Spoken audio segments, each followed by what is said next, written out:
Hello everyone, आज मी बनवते आहे उपवासासाठी खास साबुदाणा आणि बटाट्याचे लाटीव पापड। मी याआधी तुमच्यासोबत साबुदाणा आणि बटाट्यांच्या पळी पापडांची रेसिपी शेअर केलेली आहे। तुम्ही अजूनही बघितली नसेल तर खाली लिंक दिलेली आहे, नक्की चेक करा। तर इथे मी 1 किलो बटाटे उकळून घेतले आणि त्यांची साल काढून किसून घेतले।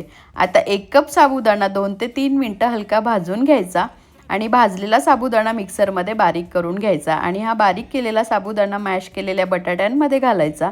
आता त्यात जिरे, हिरवी मिरचीचा ठेचा आणि चवीनुसार मीठ घालून छान घट्टसर पीठ मळून घ्यायचं।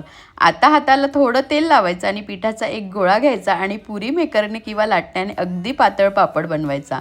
हे पापड कापडावर वाळत घालायचे, फारशी ऊन नसली तरी वाळतात हे पापड। 2-3 दिवस वाळल्यानंतर हवाबंद डब्यात भरून ठेवायचे आणि नेहमीच्या उपवासाला मस्त कुरकुरीत आणि चविष्ट पापड एन्जॉय करायचे। See you in the next episode.